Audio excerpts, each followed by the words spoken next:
استجاب دعاءنا وكان حسين اللهم إلى ذكر العالمين آمين. لا إله إلا أنت سبحانك إني كنت من الظالمين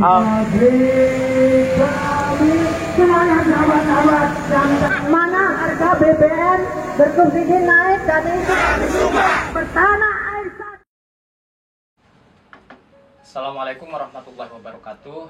Jumpa kembali bersama saya Romza dalam program podcast Narasi dan Informasi. Kali ini kami kedatangan dua pimpinan aktivis mahasiswa di Nganjuk. Yang pertama adalah Mas Ahmad Zainul Hasan, Ketua Pimpinan Cabang Ikatan Pelajar Nahdlatul Ulama Kabupaten Nganjuk ya. Dan yang kedua adalah Sri Rahayu Agustina, Ketua Pengurus Cabang Pergerakan Mahasiswa Islam Indonesia Kabupaten Nganjuk. Terima kasih atas kehadirannya Mas Zainul dan Mbak Tina. Kali ini kita akan membahas ya isu yang sedang aktual atau menyikapi kebijakan pemerintah begitu ya tentang kenaikan harga BBM.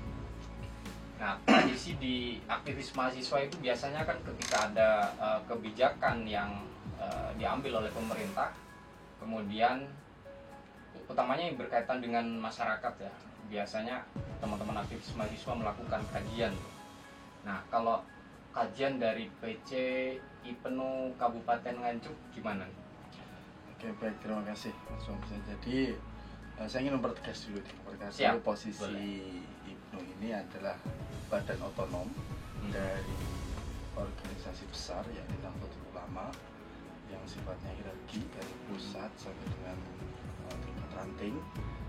Dan IPNU ini adalah organisasi berbasis usia yang mewadahi segmentasi pelajar, santri, dan mahasiswa.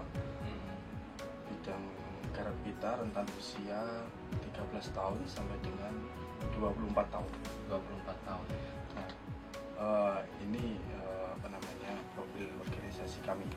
Terus menyikapi hal yang sedang aktual tidak hanya di Indonesia saja, saya kira isu ini sudah terjadi di seluruh dunia bahkan tentang kenaikan BBM. Nah, kita lebih pada langkah-langkah kajian yang kita tempuh, yakni kemarin ketua umum kita dan kemudian ketua PWB Jatim juga sudah memberikan press release dan menghimbau kepada pimpinan cabang untuk mengkaji lebih jauh. Nah, yang kita hadapi sekarang adalah kita berusaha mendorong lembaga riset dan development di pimpinan wilayah untuk membuat penelitian sehingga hasil dari itu akan berbicara apa. Nah, kemudian hasil itu kita breakdown ke bawah pimpinan cabang untuk mengadvokasi pimpinan cabang atau pelajar yang terdampak BBM pada pemerintah. Nah, Jokowi kemarin mengumumkan resmi pada tanggal 3 September pengalihan subsidi BBM tentunya berdampak. Nah, segmentasi kita akan khususkan di dunia pendidikan dan lebih spesifik yakni pelajar. Apa sih kemudian nanti dampaknya terhadap pelajar? Nah, sehingga kami bisa mengawal dampak itu. Nah, misal saja hasil dari data itu nanti berbicara bahwa pelajar ini memang terdampak dari segi transportasi. Nah, kita harus kawal itu di ini misalnya ya. Nanti hasil risetnya itu ya? Iya, misal nanti untuk seperti itu. Ini kita kalau tadi kan Mas Zainul menyampaikan tuh bahwa Ketua Umum Pimpinan Pusat ya, di Jakarta, Pimpinan Pusat IPNU ya, sudah menyampaikan rilis. Terus kemudian pimpinan wilayah di Jawa Timur juga menyampaikan rilis. Kalau boleh tahu gimana tuh sikap dari Ketum IPNU bahwa opini yang disampaikan adalah pengalihan subsidi BBM ini akan berdampak bagi angka putus sekolah. Gitu ya? Ya, analisanya seperti itu. Cuman PW Ibnu Jatim, Ketua PW Jatim menekankan untuk dikaji lebih detail lagi. Nah, secara nanti tetap by data. Supaya tidak salah menyikapi. Ya, kira-kira begitu. Oke, saya beralih ke Mbak Ina. Kalau PMII di Nganjuk, gimana tuh hasil kajiannya terkait dengan kebijakan ini? Gitu? Terima kasih Mas Romza. Sudah diberi kesempatan kita dari PJ PMII Nganjuk untuk hadir di sini.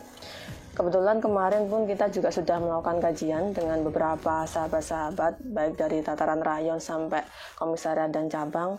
Dan itu emang yang mereka suarakan ataupun yang mereka rasakan itu sama dengan masyarakat mayoritas, yaitu bahwasanya saat ini kalaupun pemerintah membuat kebijakan yang namanya terkait BBM bersubsidi itu dinaikkan harganya ataupun subsidinya akan dikurangi, itu pemerintah ataupun rakyat sendiri itu sangat merasa keberatan.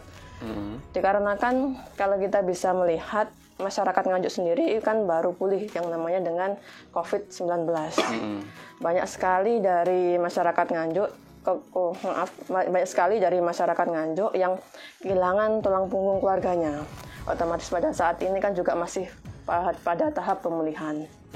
Dan kalaupun itu nanti ini selalu diterapkan terkait BBM ini, terkait regulasi ini diterapkan sampai seterusnya, itu nanti pastinya akan mencekik masyarakat-masyarakat yang mendapatkan ataupun yang nilai gajinya ataupun pendapatannya itu menengah ke bawah. Seperti halnya tukang becak, tukang ojek, dan karena kan itu sendiri kalaupun diterapkan itu belum ada kejelasan terkait bagaimana gaji ataupun upah dari para pegawai itu nanti. Para pekerja begitu ya di pabrik-pabrik. Iya, seperti itu. Seharusnya kalaupun itu BBM dinaikkan, upah pekerja di pabrik pun juga harus dinaikkan. Seperti itu. Ya, ini agak berbeda ya hasil kajiannya ya. Kalau Ibnu masih mau mendalami lebih lanjut, biar lebih tahu detail begitu ya dampaknya dari kebijakan ini begitu. Kira-kira kalau Mas Zainul sepakat nggak kata Mbak Tina tadi kan itu berdampak ya kepada masyarakat di bawah, terutama yang ekonominya menengah ke bawah gitu. Mereka, saya juga nggak tahu nanti kan masyarakat ke bawah ini akan semuanya dapat bantuan langsung tunai yang merupakan pengalihan subsidi itu atau tidak kayak gitu kan. Terus kemudian gaji buruh ini juga belum tentu naik. Sementara yang sudah pasti ini BBM-nya sudah naik gitu kan. Iya. Kalau menurut Mas Zainul kira-kira gimana tuh? Oke, jadi memang kita punya cara sendiri dengan rekan kita PMII untuk menyampaikan kontrol terhadap pemerintah. Nah, langkah-langkah yang nantinya kita akan ambil tadi untuk mengkaji lebih dalam melalui gerakan riset yang kami dorong di pimpinan wilayah.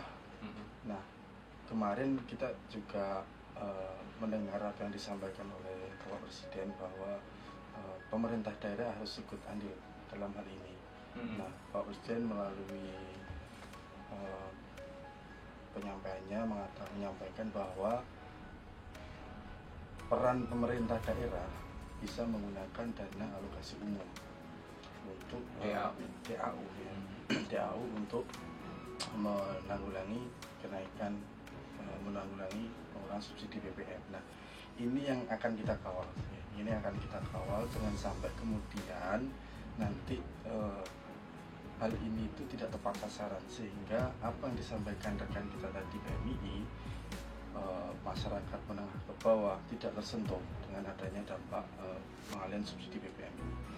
Tapi sekali lagi bahwa porsi kita nanti akan lebih fokus pada tataran pelajar. Mungkin saja di Kabupaten Nganjuk pelajar yang terdampak dari sisi transportasi misalnya, dari transportasinya terdampak. Nah ini mungkin dana alokasi umum bisa kemudian untuk mengcover hal tersebut, mengcover transportasi. Mungkin bisa diadakannya bis sekolah yang bisa menjangkau seluruh pelosok di Kabupaten Nganjuk. Sekarang kan bis sekolah itu sudah ada di Nganjuk ya?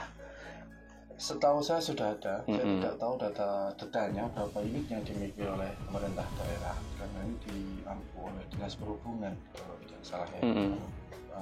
Nanti mohon dibenarkan kalau memang tidak betul. Nah, yang saya tahu seperti itu. Nah, ketika nanti akan kita kaji, memang bis sekolah ini menjadi salah satu jalan keluar untuk mengatasi dampak itu ya otomatis kita harus kawal, karena pelajar jangan sampai kemudian apa yang dikatakan ketum kita tadi, ketika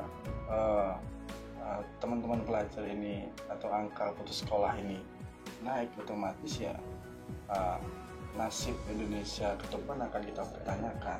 Betul. Pendidikan di Indonesia bagaimana kemudian generasi mudanya ini kan soal pendidikan kan masuk kebutuhan dasar gitu ya. Nah, misalnya ini karena adanya kenaikan harga BBM atau istilah lain pengalihan subsidi tadi gitu ya, angka putus sekolah jadi tinggi gitu kan. Ini kan cukup mengerikan gitu.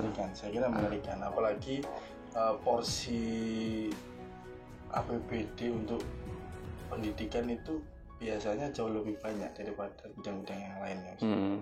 Saya kira itu harus kita kawal juga untuk kemudian itu yang disampaikan rekan tadi biar tepat sasaran tadi. Selama ini yang memakai subsidi itu kan juga gimana ya, nggak jelas gitu loh. Apakah ini untuk masyarakat bawah atau yang kaya kayak gitu. Betul. Kalau menurut teman-teman itu harusnya bagaimana sih gitu? Jadi memang yang kita ketahui kenaikan BBM ini tidak terjadi di era Presiden Jokowi saja. Dari mulainya era Pak Harto sampai dengan hari ini BBM terjadi perubahan subsidinya. Yang ingin kita capture soal data itu, memang sampai hari ini permasalahan itu menjadi hal yang sangat krusial yang harus kita bahas. Nah, karena itu mungkin ya kita bisa menganalogikan begini. Ketika ada usia pelajar, siswa dari SD, SMP, dan kemudian SMA, kita kasih uang saku 50.000 semuanya. Misalnya SD kita kasih 50.000, SMP kita kasih 50.000. Kemudian SMA kita kasih 50.000. Tentunya mereka akan menyampaikan tidak adil, tidak sesuai porsinya, begitu kan? Nah, analogi tadi itu analogi dalam pengalokasian subsidi tadi ya? Iya, pengalokasian subsidi tadi. Artinya menurut Mas Zainul selama ini ya subsidi itu bukan tidak sesuai porsinya gitu ya? Iya. Semuanya menerima, yang betul. kaya yang menerima, yang miskin yang menerima gitu. Nah, mestinya bagaimana tuh? Nah, ini mungkin yang bisa dilakukan ya kira-kira merubah dan menyesuaikan data itu ya, bagi data. Nah ini yang tahu data ini ya pemerintah pusat. Bagaimana kemudian memperbaiki data ini sehingga nanti dalam perjalanannya tidak terulang kembali, untuk menjaga kestabilan subsidi BBM supaya tepat sasaran ya. Kalau BBM bersubsidi ya untuk mereka yang berhak lah begitu ya. Kira-kira. Kalau yang plat merah pakai BBM subsidi kan gimana tuh? Nggak pantas gitu ya? Setuju nggak? Kira-kira begitu. Sangat dolim itu. Nah, kalau seperti itu yang kita khawatirkan, dari harus ditertibkan dari pemerintah sendiri, jangan sampai yang disampaikan Mas Romza itu tadi terulang kembali gitu. Iya, betul. Kan kasihan. Ya. Ya karena selama ini mungkin ya dipakai oleh plat merah gitu atau kalangan menengah ke atas BBM yang bersubsidi itu. Betul. akhirnya pemerintah kewalahan dan memutuskan untuk menaikkan harga BBM atau mengalihkan subsidi BBM tadi itu. Nah, yang terkena dampak selanjutnya adalah masyarakat yang menengah ke bawah, padahal pelakunya adalah menengah ke atas tadi. Ini yang nggak fair gitu ya. Dipukul rata masyarakat ke bawah kena gitu. Nah, setelah melakukan kajian dari PMII nih, kemudian apa yang dilakukan? Kan gini, Mas Romza, kemarin kan kita juga sempat membahas alasan pemerintah terkait BBM subsidi ini dinaikkan itu bahwasanya karena tidak tepat sasaran. Seharusnya kalau emang itu tidak tepat sasaran bukan malah dialihfungsikan, tapi bagaimana pemerintah itu membuat regulasi supaya BBM subsidi ini bisa tepat sasaran. Seharusnya kan seperti itu.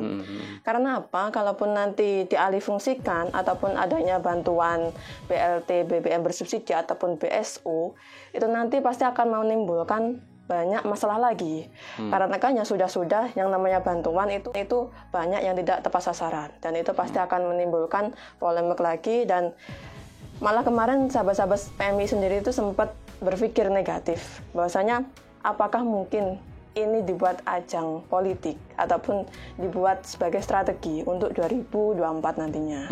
Karena kan ya emang bahwasanya banyak sekali trik-trik untuk mendapatkan hati dari masyarakat, apalagi kalau terkait yang namanya bantuan-bantuan seperti itu. Iya, yang ngasih bantuan ini nanti jangan sampai di amplopnya itu ada gambarnya gitu ya. Iya. Nah, kemarin kita ekstrimnya mikirnya sampai seperti itu. Karena kan pasti pemerintah membuat kebijakan itu kan pasti ada hal-hal di belakangnya kan pastinya. Karena yang nggak sesuai dan nggak masuk akal gitu loh. Kalau alasannya itu supaya BBM bersubsidi itu tepat sasaran, kok malah ada yang namanya BLT subsidi sama BSU. Dan itu datanya pun kan juga belum jelas. Mau diambil dari data yang seperti apa. Nah, soal pengalihan ke bantuan langsung tunai, katakanlah saya kayaknya belum ada yang resmi apakah BSU atau BLT itu bentuknya gitu. Katakanlah bantuan langsung tunai gitu ya. Pemerintah akan memberikan bantuan langsung tunai sebagai pengalihan subsidi tadi gitu, atau kompensasi atau apa istilahnya. Nominalnya biasanya antara angka 300-500 mungkin ya. Kalau dulu setahu saya 300. Misalnya katakanlah 300.000 ya nanti ya. Nanti ini kan belum ya. 300.000 itu menurut teman-teman itu layak nggak untuk mengganti mensupport kebutuhan BBM yang selama ini memang menjadi kebutuhan masyarakat begitu. Misalnya kan setiap hari pelajar katakanlah, setiap hari itu kan ke sekolah. Yang sudah boleh naik motor ya naik motor gitu kan. Nah itu pasti butuh BBM. Kalau 1 bulan kira-kira 300.000 cukup nggak ya? Nah itu perlu dikaji lebih dalam lagi. Kita memang belum. Kalau kita hitung ya, satu hari misalnya 20.000 katakanlah. 1 bulan katakanlah 30 hari ya. 1 bulan 30 hari. Nah 20.000 kali 30 hari. Ketemunya berapa tuh? 600.000 kan? Oke, katakanlah sekolah itu ada liburnya gitu ya. Ada liburnya. 28 hari. 28 hari kali 20.000. Ketemunya 560. Iya benar. Kalau bantuannya 300.000 gimana tuh? Masih jauh itu. Ya mungkin kalau hitung-hitungannya kasar bisa ya seperti itu. Jadi misal kita tadi yang kata kalau memang kendalanya di transportasi, pemerintah daerah dengan menggunakan dana alokasi umumnya untuk membantu hal ini. Nah, ini yang kita kawal. Kalau memang hal itu terjadi, kalau kita hitung-hitung coba tidak semuanya. Kita sekolah sekarang ada zonasi. Dan mungkin kemudian rekan kita yang ada di Penjati terus sekolahnya di kota. Bilangan sedangkan sangat tidak mungkin itu terjadi. Kalau itu memang diukur dengan BBM dengan sepeda motor standar mungkin ya 10.000 itu. Oke, katakanlah 10.000 itu bisa jadi 2 hari katakan. 2 hari oke. Tinggal ngurangi separuhnya kan. Artinya itu permasalahan transportasi yang perlu kita kaji tadi untuk riset sehingga bahwa kita mengawal pemerintah daerah itu lebih tepat. Bahwa memang permasalahannya adalah seperti ini dari dampak pengalihan subsidi BBM yang kita inginkan. Jadi jangan sampai kemudian dialihkan hal lain yang kemudian sebenarnya ada dampak yang lebih urgent untuk kita atasi gitu. Yang ingin kita khawatirkan tadi itu. Makanya kita pengen lebih dalam dan beda tahap pengen kita. Misalnya pelajar di Nganjuk itu ada berapa kayak gitu, terus yang pakai yang naik motor, kebutuhan sehari-hari untuk naik motor berapa gitu ya. Tadi kita bikin ilustrasi itu kasar-kasaran aja gitu ya. Nah, kalau misalnya per hari 10.000 aja itu ketemunya 280. Nah, 280 kalau BLT-nya 300.000 ya lagi-lagi sisa 20.000 buat jajan. Ini hitung-hitungan kasar gitu ya. Saya punya atau dapat gitu ya beberapa, ada yang nulis lah gitu di artikel bantuan ini, masih ngobrol soal BLT ya, bantuan langsung tunai yang pengalihan subsidi tadi ya. Itu hanya untuk membungkam masyarakat gitu. Ada yang beropini begitu. Nah, menurut teman-teman gimana tuh opini yang begitu? Kalau tadi PMI sempat menganalisa kayaknya ini ada kepentingan politik nih untuk capres gitu kan. Ya itu wajar aja untuk analisa gitu kan. Nah, nanti tinggal dilihat yang ngasih BLT itu siapa kira-kira gitu. Atau yang menggembor-gemborkan BLT itu siapa? Apakah benar nanti nyapres? Berarti analisanya benar nanti. Nah, soal tadi tuh, apakah benar BLT itu untuk membungkam masyarakat supaya ya menerima gitu kenaikan harga BBM ini? Kalau menurut teman-teman soal opini itu gimana tuh? Kalau dari PMI sendiri kemarin pun juga sudah pernah sedikit membahas bahwasanya ada emang betul ada artikel yang mengatakan seperti itu, dan itu ya menurut kita juga mungkin ya seperti itu, karena dari pemerintah sendiri setahu kami itu belum ada aturan terkait BLT itu jangka waktunya sampai kapan, seperti itu.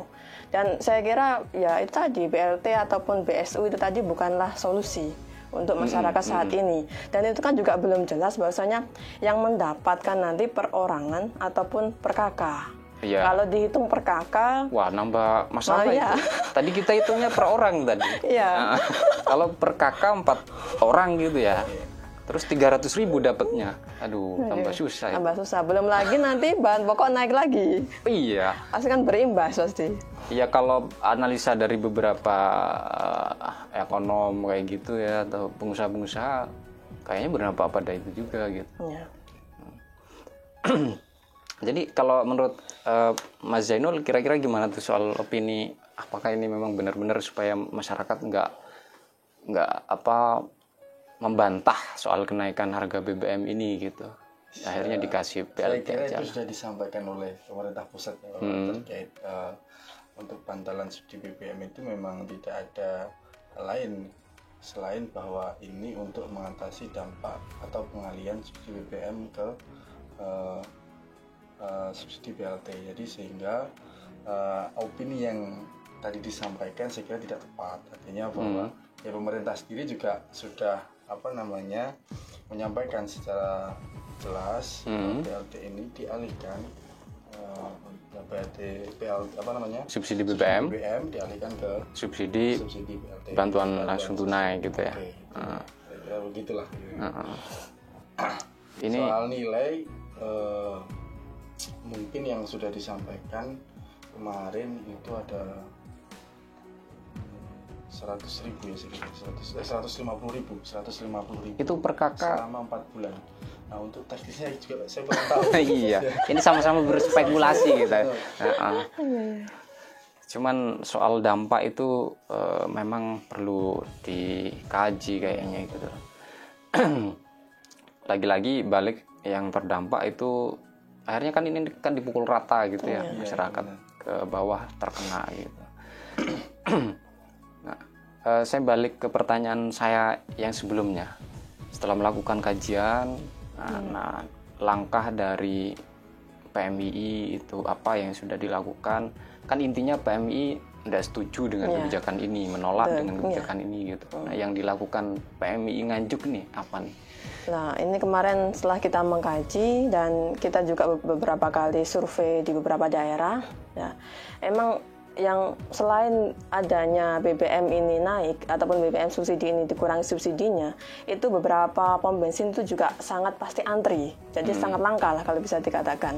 Nah, ini tadi kita juga sudah melakukan aksi bahwasanya ini suatu bentuk wujud kita bahwasanya emang inilah gerakan kita. Jadi tadi kita juga sudah ke gedung DPRD dan menemui Bapak Bupati juga.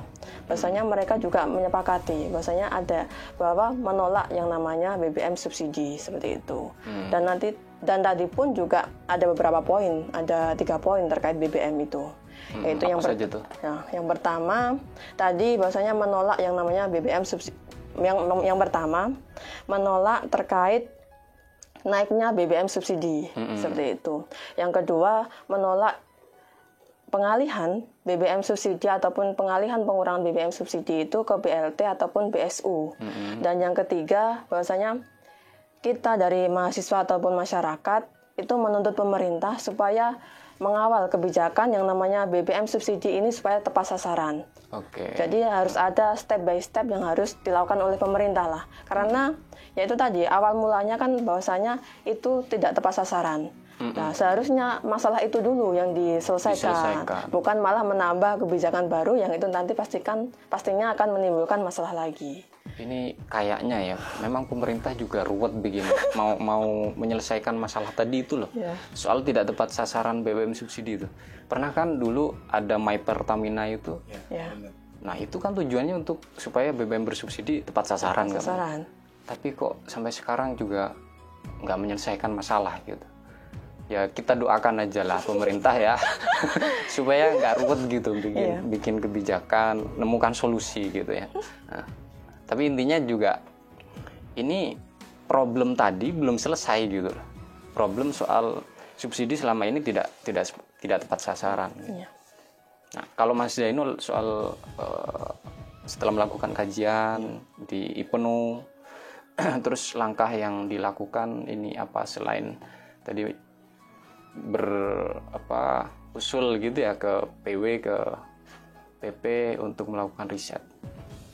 Ya saya kira itu sudah bagian dari aksi yang kita laksanakan. Jadi kita nanti akan mendorong PW Jatim untuk melakukan riset khusus di kalangan pelajar terhadap dampak pengalihan subsidi BBM. Jadi setelah itu apapun hasil dari riset itu nanti data itu akan berbicara. Nah, sehingga data ini yang akan kita advokasi, akan kita kawal.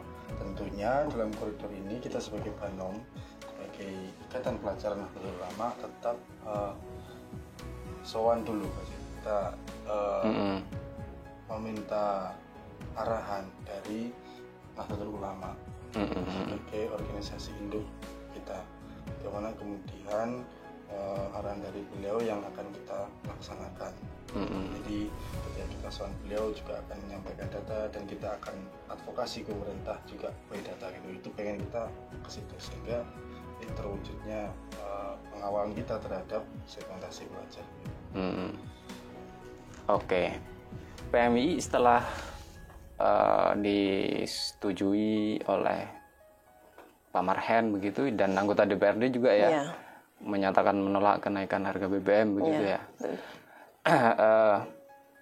Itu apa katanya menurut DPRD, menurut Pak Marhen yang akan dilakukan mereka? Kan tidak hanya sekedar ya saya menolak juga gitu, tapi diam. Gimana tuh? Tadi ada informasi nggak? Mereka tadi kan awal mulanya Pak Marhen ini juga agak membingungkan juga. Pada kemarin kan melakukan FGD kan, PMI sendiri kan juga diundang. Beliau menyatakan bahwasanya menolak, tapi itu juga wajar. Dan ini tadi Bapak Marhen dan Bapak Ketua DPRD ataupun yang mewakilinya tadi juga mereka pun juga merasakannya. Masyarakat sekitar mereka pun juga ikut merasakan dan emang mereka juga sudah dengar dari suara-suara langit lah kasarannya seperti itu. Suara-suara masyarakat itu kan suara Tuhan katanya. Gitu ya. Ya itulah. Kalau para aktivis mahasiswa bahasanya selalu luar biasa ya gitu. Dan mereka pun menolak, dan ini nanti akan kita dampingi ataupun selalu kita awasi. Dan statementnya terakhir, hari Senin ini nanti akan dibawa ke pusat. Dan itu emang kita dari sahabat-sahabat PMI juga ikut untuk mengawal itu, seperti itu. Tadi bentuk penolakan atau persetujuan dari Pak Marhen, terus kemudian pimpinan DPRD itu di dalam bentuk tanda tangan begitu. Iya, tanda tangan bermaterai dan berstempel. Artinya mereka dengan bertanda tangan itu menyetujui Iya. aspirasi dari PMI. Iya. Yang di aspirasi itu isinya adalah menolak kenaikan harga BBM dan lain-lain. 3 poin tadi ya. Karena gini, kalaupun itu cuma tanda tangan saja, bukan stempel, itu kan juga atas nama pribadi juga kan. Makanya kita tadi juga minta, kalaupun emang benar-benar menolak, ya harus ada stempel dari lembaga masing-masing. Dan mereka pun juga tidak merasa keberatan. Berstempel semua. Iya, berstempel semua. Kalau Mas Zainul mau minta stempel juga? Ya, masih mau melakukan kajian.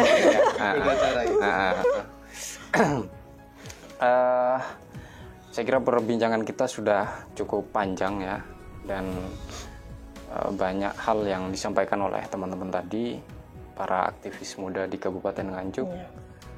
Dan ini adalah para ketua gitu. Para ketuanya aktivis di Nganjuk, aktivis muda. Kan kalau aktivis banyak ya. Ini yang muda-muda, yang masih fresh gitu, yang pikirannya kira-kira belum terkooptasi oleh kepentingan-kepentingan tertentu kayak gitu. Terima kasih atas kehadirannya dan selamat berjuang untuk menyuarakan kepentingan rakyat begitu ya. Jangan lelah gitu ya. Itu slogannya. Jadi perjuangannya untuk kepentingan rakyat. Dan semoga apa yang diikhtiarkan, yang dilakukan itu berdampak positif, tidak hanya untuk kepentingan apalagi personal gitu ya, atau golongan, tetapi untuk masyarakat luas. Jadi apa yang kita bicarakan, apa yang dikaji oleh teman-teman ini juga mikir kepentingan rakyat gitu. Misalnya ini sebelum saya tutup ya. Misalnya penjual pentol itu bagaimana supaya itu bisa keliling gitu kan butuh BBM. Terus ojek online juga begitu, becak motor butuh BBM. Ya bisa dikatakan kebutuhan primer bagi mereka kan. Pelajar juga begitu. Ya yang mahasiswa mau kuliah juga begitu. Mahasiswa rata-rata pakai motor semua ya. Nggak naik bis. Nggak ada. Kan bisnya juga untuk pelajar kan, bukan untuk mahasiswa ya. Mahasiswa mau minta juga. Itu nanti masyarakat, itu nanti pemerintah bingung kayaknya kalau mahasiswa minta itu. Jadi dampak-dampak itu yang dipikirkan oleh teman-teman aktivis ini gitu. Dan semoga sekali lagi ini bermanfaat untuk banyak orang, untuk masyarakat umum gitu. Terima kasih atas kehadirannya dan terima kasih kepada seluruh yang menonton. Saya berpesan dan mengingatkan untuk jangan lupa terus tonton, terus ikuti podcast dari Narasi dan Informasi yang kami pastikan kami akan memberikan cerita-cerita yang edukatif, yang mendidik, dan juga informasi-informasi yang aktual, yang kami pastikan juga tidak hoax begitu. Saya akhiri. Assalamualaikum warahmatullahi wabarakatuh. Waalaikumsalam warahmatullahi wabarakatuh.